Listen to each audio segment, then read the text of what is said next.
काल गुरुवार दिनांक 16 जानेवारी रोजी सायंकाळी भोगावती नदीत दूषित घटक मिसळल्यामुळे पाणी प्रदूषित होऊन मासे मृत्युमुखी पडल्याची आणि या दूषित पाण्यामुळे नदीकाठावरील नागरिकांच्या आरोग्याचा प्रश्न गंभीर होण्याची शक्यता असल्याची बातमी के न्यूजवर प्रसिद्ध झाली आणि एकच खळबळ उडाली। अशी घटना दरवर्षी घडत असल्यामुळे याला जबाबदार कोण याविषयी घटनास्थळी अनेक तर्कवितर्क लावले जात होते।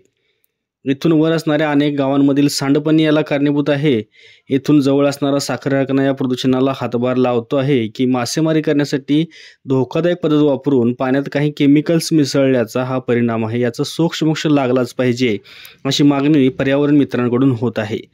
सदर घटनेची बातमी महाराष्ट्र प्रदूषण नियंत्रण मंडळाच्या कार्यालयापर्यंत पोहोचली होती आणि इथल्या सांडपाण्याचे नमुने घेण्याची कार्यवाही सुरू झाल्याची माहिती देखील मिळाली। पण गंमत अशी आहे की गुरुवारी सायंकाळी बातमी प्रसिद्ध झाली आणि रात्री भोगावती नदी तुडुंब वाहू लागली। त्यामुळे एमपीसीबीचे अधिकारी आले तरी त्यांना इथल्या दूषित पाण्याचे नमुने घेताच येणार नाहीत। त्यामुळे भोगावती नदीत पाणी आले धावून आणि प्रदूषण गेले वाहून अशी गमतीशीर चर्चा घटनास्थळी रंगली होती। गमतीचा विषय सोडला तर हा प्रश्न खरेच गंभीर आहे, कारण येणाऱ्या उन्हाळ्यात या भोगावती नदीत पाण्याची कमतरता असणार आहे आणि पुन्हा एकदा हे प्रदूषण डोकं वर काढणार आहे। त्यावेळी प्रदूषित पाण्यामुळे होणारे साथीचे आजार पसरल्याने परिस्थिती बिघडू शकते, यासाठी यावर वेळीच कारवाई करणं गरजेचं आहे।